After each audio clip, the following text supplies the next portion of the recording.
Attention! This makes absolutely no sense.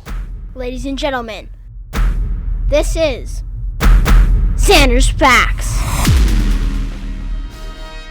What's going on, everyone? Welcome into the Zander's Facts podcast. I am, of course, the aforementioned Zander. We are not doing a new episode of the Zander's Facts podcast this week. No one cares. Taking a week off, but we are having a Zander's Fact Flashback this week, which you will not want to miss. We are going back to episode 18, October of the Zander's Facts podcast for a little chat about voting rights in this country. You will not want to miss that, so stay tuned here on this edition, this bonus episode, Zander's Fact Flashback. But remember, if you like the Zander's Facts podcast, if you think you're going to like the facts, then remember to follow the podcast, download this episode, rate the podcast, review the podcast, go on all the socials, Twitter, Facebook, Instagram, TikTok, Zander's Facts, that's Zander with a Z, and most importantly, tell all your friends, spread the facts. Even though there's no new Zander's Facts this week, you might still be learning some facts. So there you go, Zander's Facts Podcast. And remember, we do have new editions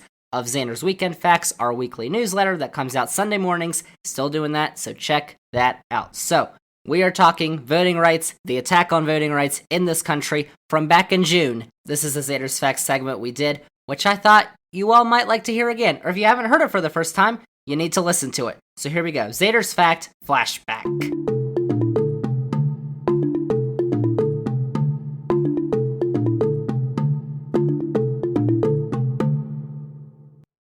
Zander's Facts.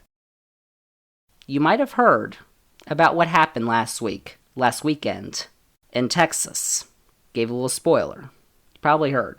If you haven't, though, something interesting happened Sunday night at the Texas State Capitol. So, the Texas House, which is part of their legislature, as we know, was prepared on Sunday night to vote on Senate Bill 7. What is Senate Bill 7? Slow down, buddy. Well, that is a bill that would enable voting restrictions. We heard about the ones in Georgia and Florida and all those. They're trying to pass a similar one in Texas. They were trying to. However, there was a deadline for legislators to get all bills in by midnight on Sunday night, Monday morning, so the governor could sign them at the end of the legislative session. Well, with about an hour left until the deadline, it was at like 11 o'clock, all the Democrats in the House, they started texting each other. They were like, we're going to do a walkout, but we need to do it discreetly so they don't catch us. So all the Democrats in the House started exiting the building very discreetly so that no one would get them. No one would find them, and no one found them. It was hilarious. They staged a walkout, and they prevented the legislature from forming a quorum and being able to have a vote on the bill because they needed a certain number of members in the chamber to be able to vote on the bill on the floor. And they weren't able to because all the Democrats left. So it did not pass. They didn't even vote on it. So you're like, what's so bad about Senate Bill 7? Let's talk about it. Let's do a deep dive, Zander's Facts Politics deep dive. What is included in Senate Bill 7? Listen up. Shout out Texas Tribune. I got a lot of information from the Texas Tribune here for this deep dive. So, Senate Bill 7, similarly to that Georgia bill that we were talking about and we're going to get to, big stuff. This bill cuts back on early voting hours in Texas. It sets up a window between 6 a.m. and 9 p.m. in the last week of early voting on weekdays. However, so this limits what counties can do, because Harris County in Texas, which is the largest county in Texas, it's the home of Houston, that's where Houston is, it used 24-hour voting last year, so you could vote whenever you wanted, and they plan to use it in the future. But with this bill, they can't do that. And other counties used to remain open for early voting until 10 p.m. Can't do that anymore because of this bill. It also limits early voting on Sundays from 1 to 9 p.m. It bans drive-through voting where you vote without even leaving your car, which, worked for a lot of people with disabilities. Pretty easy to vote. It also bans ballot drop boxes. Remember, we could just go slot it in somewhere. Your mail-in vote. It bans those. We were talking about it had one of those per county, and there's over 2 million people in Harris County, so there was one ballot box. Now there's going to be 0. How about that? Huh. Not good stuff, Zander's Facts. It also makes it a felony for local officials to send mail-in ballot applications to voters who did not request them. Universal mail-in voting. That's what states like California and Washington and maybe Oregon do. I know Oregon does it, yeah. Those West Coast states do that. They send mail-in ballots to everybody, all the registered voters. Harris County, which we said earlier, sent applications to all of its 2.4 million registered voters last year. Vote right there. Send it back in the mail or go to a drop box. And a lot of counties sent applications to voters who are 65 and older. But now they can't do that because I don't know why. The state government doesn't want them to. We're going to get to that. It also prohibits specific counties from using public funds to facilitate unsolicited distribution of ballot applications by third parties. What does that mean? What does this mean? Local groups like Get Out the Vote groups, they were able to send out ballot applications because they got ballot applications from the counties so they could send out to registered voters. Now they can't do that because, I don't know. Voters also must provide their driver's license number or the last 4 digits of their social security number when requesting a mail-in ballot, and they must also provide that information when they return those envelopes containing their ballots. So you gotta make sure it's you, please. It also limits those who qualify for a mail-in ballot based on a disability. So in Virginia last year, and now going forward, you can request a mail-in ballot for any. You don't need a reason, because why do you? In Texas, you're going to have a reason, and now they're limiting the reasons you can have.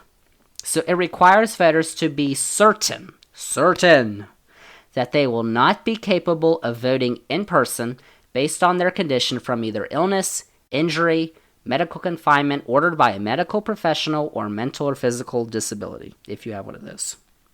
In Virginia, I could just say, I want one. And I fill out the information, and they'll give it to me. That's what I did for the primary, which is next week. Oh, how about that?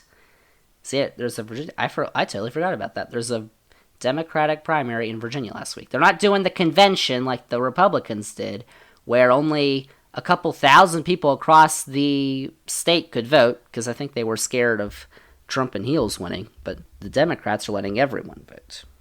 So, How about that? There's a little difference there.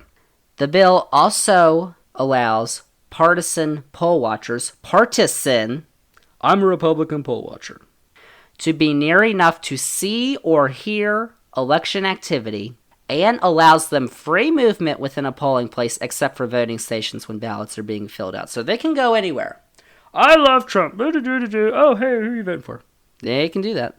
In Texas, you probably bring your guns to a polling place too in Texas, knowing them. Shoot everybody. These are not Zander's facts. The bill also requires the Texas Secretary of State to monitor county voter rolls to ensure that the number of registered voters is not equal to or greater than the number of people who would be eligible to register. Makes sense, right? However, this is being complicated because there is a lack of real-time data on the number of people eligible to register, because it changes every day. People move, they turn 18, they naturalize, they become citizens. That's changing, and we don't have, and in Texas at least, and probably everywhere, they don't have real-time data, so you might get more registered voters than what your roll says because your roll is outdated. Then it causes chaos. The bill also imposes a $1,000 fine each day on local election officials who do not update their voter rolls in a prescribed manner. They have to do it specifically to what the state says. And it imposes criminal penalties on election workers who obstruct poll watchers. So now we can get all the Trumpies in there saying, I'm a poll watcher, get out of my way. In Texas, you can. That's what's in Senate Bill 7. Too many facts. Now, it's not as egregious as that Georgia bill. Or because the House and the Senate in Texas actually came together over the last week behind closed doors. and negotiated that bill, and apparently there was some crazy stuff that they left out. So this could have been worse, but it's still pretty bad. So, it's bad because they don't have any justification for this. Well, they have poor justification. So they say, here's what they say. There's a House representative named Briscoe Cain who introduced the bill in the House. And he was on the House floor taking questions, and he struggled to provide justification for why the bill was being introduced. Almost all of the Republicans have acknowledged that there were no major incidents during the 2020 election. We went over this months ago. There was nothing. Fact. And if there was, wouldn't you see it by now? Wouldn't we hear about it? No, there wasn't.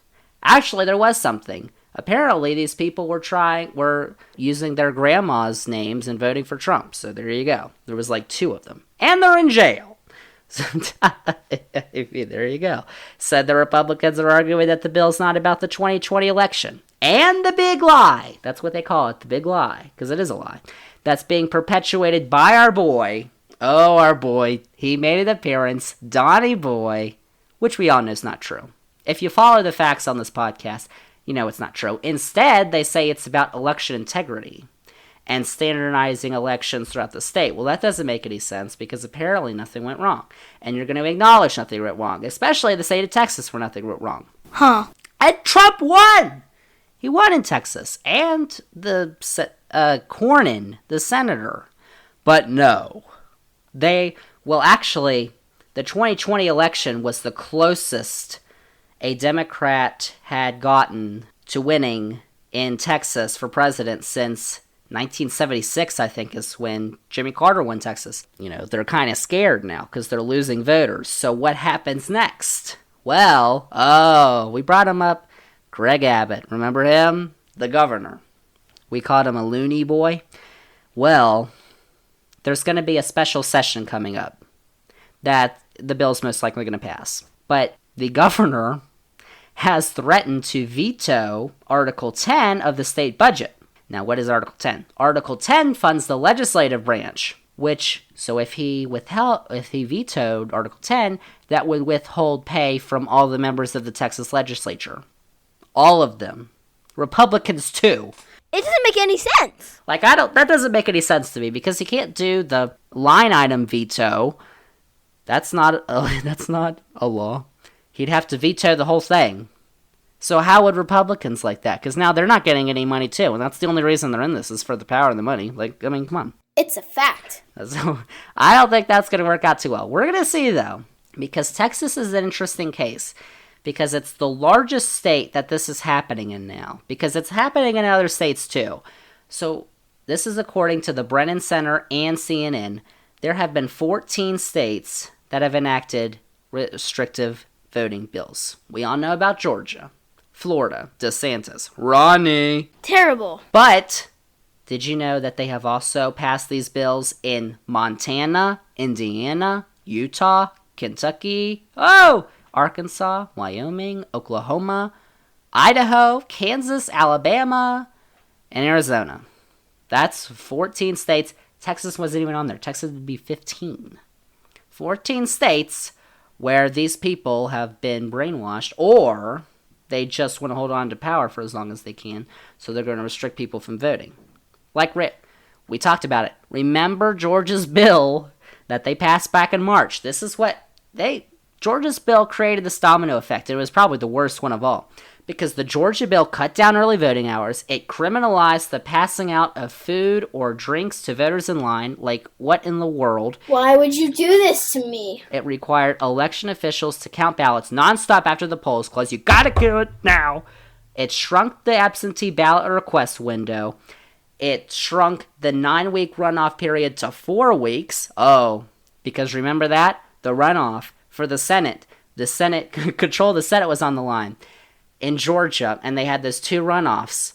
And Democrats hadn't won federal statewide elections in Georgia since 1992 or 96. And Trump goes down there, he says, you gotta vote for these guys, even though he lost, and they both lose. So then Democrats take the Senate. So now they're limiting, because It was a 9-week runoff period. Now it's going to be 4 weeks. They're also limiting mobile polls, such as mobile voting buses, to emergency use only. Because in Atlanta, they use these buses as mobile voting stations to bring the polls to people. How about that? But now you can't do that anymore. And among other things, like there's tons of stuff we didn't even get to. Like in the Texas bill, there's probably other things that they have too, which are probably bad. So in total, how about this? Here comes the fact. In 48 state legislatures, 48 states, there have been restrictive voting bills that have been introduced. Like they haven't passed because sensible people, but they have been introduced in 48 states, with the exceptions of Delaware and Vermont. So, what's going on here? Who is behind these bills? Because it's getting wild, and it's getting undemocratic, and we all know that. But who is supporting these people? Well, we know. Who? It's our boy DB. But there's another group that you may have heard of that is very eager to enact these reforms to our elections. Ever heard of this? The Heritage Foundation. Oh, I know. Gasps.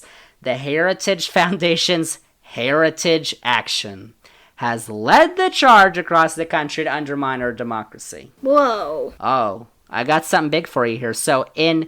This was from the Heritage Foundation's 2021 Leadership Conference in a leaked video. It got leaked. We found it. The executive director of the Heritage Action, Jessica Anderson, Jess, told very wealthy donors there that the work they're doing will, quote, right the wrongs of November, unquote. Well, what went wrong in November? Oh, I don't know. And Anderson also said that the foundation wrote 19 provisions for the bill in Texas and promised those donors that the Texas governor would quickly sign that bill. And she made these statements a month before the bill was introduced in the House. Like, this bill was introduced a while ago. And she made these statements way earlier in the year. So they're behind this. But they've been doing this for years, man. They have been working, Heritage Foundation, remember that. They've been working behind the scenes since 1973 is when they were created. And they were especially emboldened by the Supreme Court ruling on Citizens United in 2010. That unleashed all this dark money into our elections.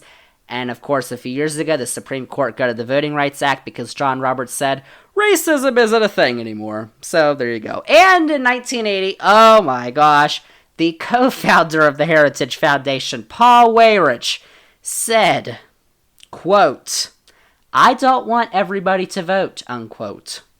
That's what they're saying. Maybe some people should vote. Maybe some people shouldn't be office. Tommy Tuberville doesn't know the 3 branches of government. Like, seriously. That's the executive, the Senate, and the House. That's what he said! Yikes! Washington Post article. Go look it up. I don't want everyone to vote. Huh. That sounds very democratic, don't you think? Sanders facts. You're spreading lies. So, what are we going to do? What are we going to do? Because our democracy is in trouble. We all know it. So, they're trying to take these bills to court. You know, progressive groups. But I don't know, because the Supreme Court being the way it is, I mean, okay, you've got Handmaid's Tale Girl, and if you don't know what that is, look it up. And you've got the guy who really likes beer. And then you've got a guy who doesn't think racism is prevalent anymore. Who knows? So probably the best chance we've got is passing through Congress. And seeing how things have gone in these last few months, that doesn't look like a big chance. There's plenty of obstacles in the Senate. So the bill that Democrats have proposed, which has passed the House, is the For the People Act, or Senate Bill 1, which you may have, actually, they have commercials for it on TV. Like if you watch cable news or something, you'll see a commercial about it. This is the bill that would expand voting rights, universal mail-in voting for everybody, drop boxes everywhere, voting rights, early voting, all that stuff. Plus, I think it wants to put D.C. as a state. It's a huge bill, which we'll actually go into on another week. We'll go in depth because it's got a ton of stuff in there. Plus, it would negate all these voting rights laws from the states because top federal, bottom state. That's how it works. That's a fact. In the United States. Constitution, if you want to fight me on that, Zander's facts. So this bill would be the largest expansion of voter rights that we've seen since the Voting Rights Act of 1965, which was put in place by our guy, President Lyndon B. Johnson, OBJ. How about that? However, How about that? probably not going to happen. Oh, why? Because there's something called, in the Senate, there's something called a filibuster. The filibuster requires there to be 60 votes needed to pass a bill in the Senate. Actually, you only need 51 votes to pass a bill in the Senate. But to advance debate on a bill on the floor, you need 60 votes. That's the filibuster.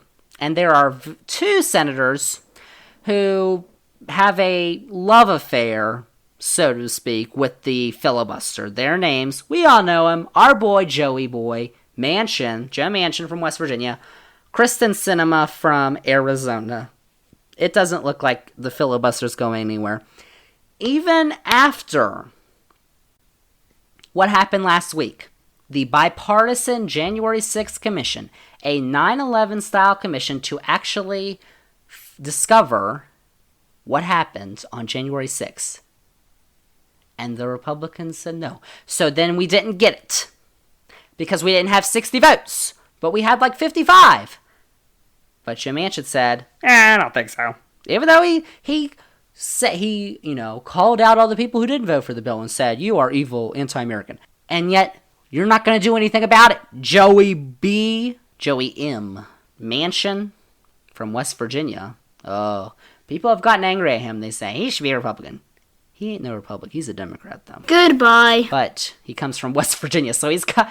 Yeah, West Virginia, one of the most conservative states in the country, because the Republicans keep promising them that coal's going to come back. Coal ain't coming back, and they don't have any education, so, issues there. But, I mean, the filibuster. Fight me. Big issue. Plus, Manchin actually said the bill is too broad and partisan. Even though he himself has endorsed plenty of their proposals that are in the bill in the past. He says it's too broad, too partisan. He keeps wanting bipartisanship. And now I gotta rail about the filibuster because Manchin continually claims he does not support weakening or removing the filibuster because we need to give the minority a say. We can't just let the majority jam through all the stuff. And it protects what the founders intended for the Senate to be. Both wrong. Liar! First off, why should the minority be given such a high power that allows them to stop any advancement of legislation by the majority simply by saying these two words or even proxying them? I don't know what a proxy is. Or emailing. The two words, I filibuster. It used to be you had to go up and talk for 10 hours in front of the Senate to filibuster. Now you can just say, I filibuster, and they don't move on that bill for the day. And then you go to the next day, and they say, I filibuster again. And you could do that for years. Years and years and years and years and years. And that's what they're going to do. That's what they just did. Slow down, buddy. And what they're going to try to do with all the other stuff that their Democrats are trying to pass, which they're not going to be able to, because they only have 50 votes. If all the Democrats voted for to get rid of the filibuster or weaken it, they'd probably be able to pass the stuff. Apparently that's not going to happen. So, this minority-majority thing, why should the minority be in power? Let's do some simple math here. Actually, Morning. I like doing it. But let's do some math here. Let's combine the vote totals for the last 3 election cycles where Senate seats have been on the ballot. So since an election cycle is every 2 years and senators hold their seats for 6 years, that makes sense, right? So the 2016, the 2018, the 2020 elections, let's count up how many votes the parties got in Senate races. Zander's facts. So in 2016, Democrats got 51,315,969 votes, 53%, compared to Republicans who got 40,841,717 votes, 42%. Yeah, and Trump won that year, apparently. Electoral college. 2018, Democrats got 52,224,867 votes, 58% of the vote, compared to Republicans who got 34,687,875 votes, 39% of the vote. And the Republicans still held control of the Senate that year.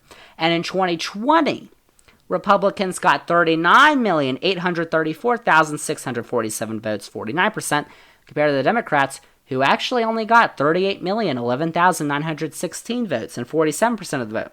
Now, this could be easily explained because 3 of the 4 largest states in the country by population didn't have a Senate election. The only one was Texas. Texas, come on. Cornyn won by 10 points. So let's add those up. Quick facts! In that span, Democrats received 141,552,752 Senate votes. They got 55% of the vote. Spoiler.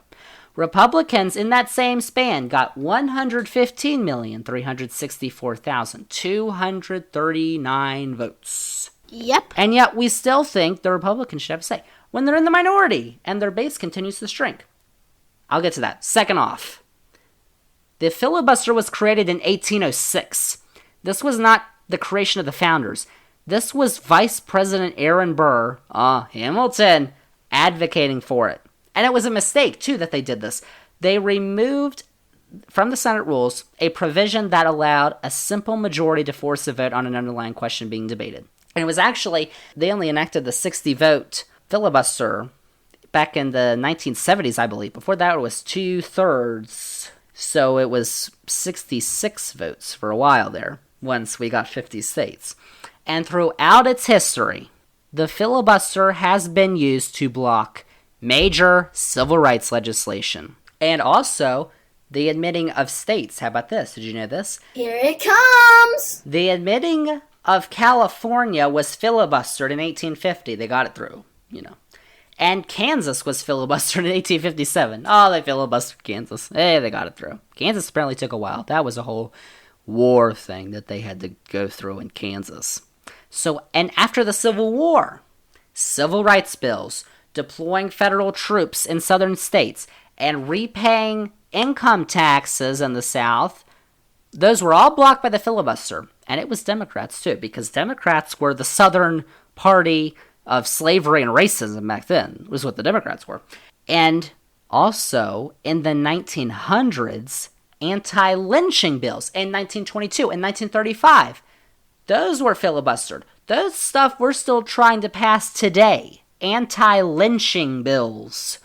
In fact, the civil rights legislation that was meant to pass in the 1800s was not passed until the 1950s or 60s because of the filibuster. In fact, the Civil Rights Act of 1965 was almost blocked by the filibuster. It only got 71 votes. It needed 66 or 67. It only got 71 because they got 27 Republicans. That's when they switched, and Republicans became the segregationist racist party. And that almost got blocked. It just makes you think, what would the early 1900s, late 1800s in this country have looked like if we were able to pass civil rights legislation back after the Civil War that allowed for equal rights regardless of your skin color? But we didn't have those until the 1950s because of the filibuster. I know. That's a big fact. So I don't understand this because Joe Manchin, our boy, is also trying to revive. He says the filibuster revives bipartisanship as we keep the filibuster in place. That doesn't make any sense. The Republicans just blocked the January 6th commission. They don't care. Mitch McConnell said, I'm going to make Barack Obama one-term president. I'm going to stop Joe Biden's legislative priorities. He doesn't care. They don't care. All they want is to be in power. And when they're not in power, they're just going to obstruct. Because Joe Manchin and the filibuster lets them. Zander's facts. Rah! Zander's facts! Where does that leave us? There's your filibuster rant. So without a filibuster breaking majority, I don't see it. I don't think there's any chance. There is no chance for expansive voting rights to pass through Congress, because you could even get a Lisa Murkowski or a Susan Collins to vote for it, and it wouldn't matter, because you need 60 votes. You couldn't even get 10 Republicans to vote for that commission. Like, a bunch of them are complaining that it was Antifa now. Well, wouldn't you like to find out if it was Antifa, through the commission? Oh, They were like, oh, I don't, they got scared. I guess not. So unless the Texas Democrats can find a way to stop the passing of Senate Bill 7, and I don't know. That was pretty creative, that walkout. I mean, that was pretty cool. So maybe they'll find something, I don't know, but it looks like it's going to become law because Greg Abbott is horrible. In the end, we've got to do something about these laws because they disincentivize voting, they make it harder to vote early, they limit hours the polls are open, and they make it easier for election results to be overturned, which they wanted to do this year. And there's a bunch of people, like in Georgia, legislators who are running for the Secretary of State's office who wanted to overturn the results of the election because their boy didn't win. Because they are whiny. And all they want is power. And they want Donnie Boy because they think it's going to give him power. Even though, the God, it doesn't make any sense. The Republicans became the first party since the 1930s. Hubert Hoover, the 20s and 30s, to lose the House, the Senate, and the White House in 4 years. They had them in 2016. They were gone in 2020. This makes absolutely no sense. First party in 80, 90 years. So I don't understand. I mean, these laws are a threat to undermine our democracy. They limit who can vote. What did I say that guy, I don't even remember his name, the Heritage Foundation founder, what did I say he said? I don't want everyone to vote. And mainly minorities. They don't want minorities to vote. It's all a part. Zander's Facts, if you take anything away from this podcast, listen to this. It's all a part of the plan by Republicans to keep a hold of power as long as they can without changing their positions by moving farther to the right when the country is moving to the left and the center, even as their base of supporters continues to shrink. This is their last chance grasp at power the way they are currently structured. And apparently, it's working. And in 2024, when the election results come in, and a Democrats won the state of Georgia or Texas, apparently the legislators can just say, no, you didn't, and they flip it. They are trying to disincentivize voting because they don't want your vote to matter. First off, the Electoral College doesn't make your vote matter very much. I got to do a whole podcast on the Electoral College, too. We've got a ton of podcasts to get to. What a somber note to end this podcast. But it's true! Like, that's all they're doing it for. I don't know. That's it. Zander's Facts is done. Episode 18. Thank you all for listening. Sorry to end on a somber, angry note. But it's true. That's what's happening. And they're just letting them get away with it. Like, seriously. The Democrats in Congress need to, build a backbone. One party is anti-democratic right now. They want it to be so that Democrats could get 70% of the vote and they would still be in power. That's what they want. Because they don't want to stop being racist. Or white supremacists. Or Mitch McConnell, Mr. Turtle. He doesn't want to leave his shell. I don't know. That's it. Zander's Facts. Episode 18. Zander's Facts. And there you have it. There is your Zander's Facts flashback for Wednesday, March 30th. Thank you all for listening. And remember, if you liked all the facts in that segment of the Zander's Facts podcast, remember to click the follow button on this podcast, download this episode and every episode of the podcast, rate the podcast, review the podcast, go on all the socials, Twitter, Facebook, Instagram, TikTok, and YouTube. Zander's Facts, that's Zander with a Z. And most importantly, tell all your friends, spread the facts, Zander's Facts podcast. And just one more thing before we go. U.S. World Cup qualifiers for soccer begin Thursday. They resume on Thursday against Mexico, Sunday against Panama, and next Wednesday against Costa Rica. 3 big games for the U.S. Watch the games! That is it. That is a wrap on this edition of the Zander's Facts podcast. Thank you all for listening, and we'll be back with a brand new episode next week.